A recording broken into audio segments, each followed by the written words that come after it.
హత్యలు ఎలా పెరుగుతున్నాయో చేసే పద్ధతి సైతం కొత్త పుంతాలు తొక్కుతున్నాయి. కాదేది హత్యకు కారణం అన్నట్లు తయారైంది నేరస్తుల పరిస్థితి. ఆధారాలు లేకుండా హత్యలు చేసే కొత్త ప్లాన్ను అనుసరిస్తున్నారు హంతకులు. ఇక నుంచి రోడ్డు ప్రమాదం ఏది ప్రమాదం కాకపోవచ్చు. దాని వెనకాల ఏ పాత కక్షలు కళ్ళు ఉన్నాయో యముడికి సైతం తెలియకపోవచ్చు. ఎందుకంటే రాజకీయ కక్షలు భూవివాదాలకు జోగులాంబ గద్వాల జిల్లా నందిన్నె మాజీ సర్పంచ్ ప్రాణాలు కోల్పోయాడు. బొలెరో వాహనం వెనుక నుంచి ఢీకొట్టిన ఘటనలో బైక్పై వెళ్తున్న మాజీ సర్పంచ్ ఇటీవల మృతి చెందారు. అంతా రోడ్డు ప్రమాదమేనని భావించారు. మృతుడి కుటుంబ సభ్యులు మాత్రం ప్రణాళిక ప్రకారం చేసిన హత్య అని ఠాణాలో ఫిర్యాదు చేశారు. దీంతో రంగంలోకి దిగిన పోలీసులు ఘటనపై సమగ్ర దర్యాప్తు చేపట్టారు. వారం రోజుల వ్యవధిలోనే కేసును ఛేదించారు. పైకి కనిపిస్తున్నట్లు అది ప్రమాదం కాదని, రూపాయలు 25 లక్షలు సుపారీ ఒప్పందాన్ని కుదుర్చుకొని నెల రోజులు రెక్కి నిర్వహించి పక్కా ప్రణాళిక ప్రకారం చేసిన హత్యగా నిర్ధారించారు. జోగులాంబ గద్వాల జిల్లాలోని దరూరు మండలం నందిన్నె మాజీ సర్పంచ్ చినభీమారాయుడును సుపారీ గ్యాంగుతో హత్య చేయించడం జిల్లాలో సంచలనం రేపింది.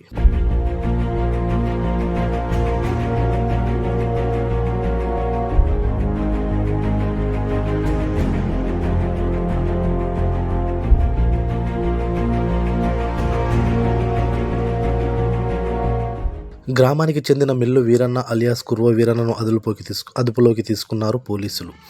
తమదైన శైలిలో విచారిస్తే సుపారీ మర్డర్ వెలుగులోకి వచ్చింది. భీమారాయుడుతో రాజకీయ కక్షలు, భూ తగాదాల నేపథ్యంలో హత్య చేసినట్లు అంగీకరించాడు వీరన్న. ఇక వీరన్నతో పాటు ఆయన కుమారుడు సురేందర్ 8 మంది సుపారీ గ్యాంగ్ సభ్యులను అరెస్టు చేశారు పోలీసులు. చిన్న భీమారాయుడు హత్యకు సుపారీ గ్యాంగుతో మొదటగా 15 లక్షలకు ఒప్పందం కుదుర్చుకోగా ప్లాన్ వేసేసరికి అది కాస్త 25 లక్షలకు పెరిగింది. నిందితుల నుంచి 8,50,000 రూపాయలు, 4 కార్లు, ఒక బొలెరో, 2 బైకులు, మొబైల్స్ను స్వాధీనం చేసుకున్నారు పోలీసులు. రిమాండ్కు తరలించిన వారిలో మిల్లు వీరన్న, కుర్వ సురేందర్, బోయ వీరన్న, తెలుగు మధుబాబు, తెలుగు కృష్ణ, సంజీవులు, బైరి సుంకన్న, బైరి కేశన్న, ప్రభుస్వామి, హరిజన్ రాజేష్ ఉన్నారు. కేసులో ప్రధాన నిందితుడు ఈశ్వర్ గౌడ్ బుధవారం కర్నూలు జిల్లా కాలువబుగ్గ సమీపంలో అదుపులోకి తీసుకున్నట్లు పోలీసులు తెలిపారు.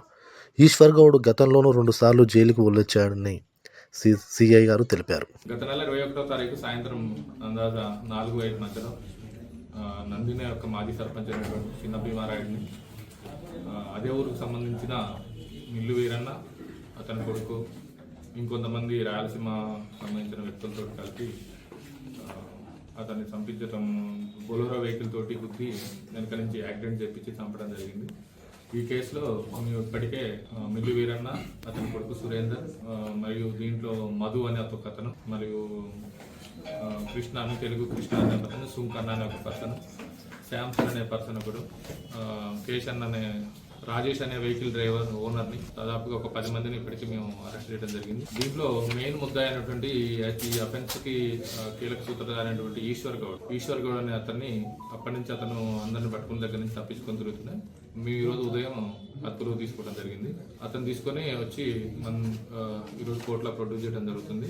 అక్కడ ఇంతకుముందు ఒక ఎక్స్ప్లోజివ్ యాక్ట్ లో కూడా కోస్కి దగ్గర అయిన ఒక బ్లాస్టింగ్ కేసులో కూడా నిందితుడు, భూ విధాలకు సంబంధించినవి వచ్చినాయో ఆ టైంలో ఎట్లయినా మిల్లు వీరన్న అనే వ్యక్తి భీమారాయుడిని చంపాలనే ఉద్దేశంతో ఇతను ఇంతకుముందు తెలిసిన పరిచయం ఉంది కాబట్టి ఇతనికి ఏమన్నా అవకాశం ఉంటుంది అని చెప్పేసి అతన్ని కాంటాక్ట్ కావడం జరిగింది. అతను మరియు గబ్బరు వీరన్న అని ఇద్దరు కలిసి ఫస్ట్ ఈశ్వర్ గౌడ్ అనే అతనికి కర్నూలు దగ్గర ఒక దాబాలో కలిసి ఇట్లా మేము ఇతన్ని చంపాలి, నీకు ఎంత ఖర్చు అయినా డబ్బులు ఇస్తామని చెప్పేసి ఒక 25 లక్షల వరకు మాట్లాడుకోవడం జరిగింది. ఇంకొక 4గురిని అటాచ్ చేసుకొని అక్కడనే ఇతన్ని కొట్టి చంపాలేదో గొడవపడి చంపాలనే ఉద్దేశంతో అక్కడికి కూడా వెళ్ళడం జరిగింది. జాతరకు పోయిన తర్వాత నందినేకి సంబంధించిన వాళ్ళు చాలా మంది భీమారాయుడు అమ్మటం చూసి ఆ ప్రయత్నాన్ని విరమించుకోవడం జరిగింది. తర్వాత కూడా ఒకసారి పుల్లూరు దగ్గర కూడా ఒక మ్యారేజ్కి వస్తారని చెప్పే ఇన్ఫర్మేషన్ తోటి అతను కూడా అక్కడ చంపాలని ప్లాన్ చేసినారు. బట్ అక్కడ కూడా కుదరలేదు. 21వ తారీఖు సాయంత్రం జాంపల్లి స్టేజ్ దగ్గర భీమారాయుడిని ఎట్టకేలకు వెనక నుంచి బ్యాక్ సైడ్ నుంచి బైక్ తోటి బలంగా గుద్దాలని చంపాలని ఉద్దేశంతో అతను గుద్ది ఆ వెహికల్ అక్కడ వదిలేసి వెళ్ళిపోవడం జరిగింది. ఆ తర్వాత మనము ఈ కేసులో నిందితులైనటువంటి ఆల్మోస్ట్ 10 మందిని అరెస్ట్ చేయడం జరిగింది. ఈ అతను ఇతడు తప్పించుకొని ఆ తర్వాత కర్నూలు చుట్టుపక్కల కాశీబుగ్గ చుట్టుపక్కల ఆశ్రమాలలో షెల్టర్ తీసుకుంటూ ఇంటికి రాకుంటుండు. మాకున్న సమాచారం ప్రకారం ఈరోజు అతను అదుపులో తీసుకోవడం జరిగింది.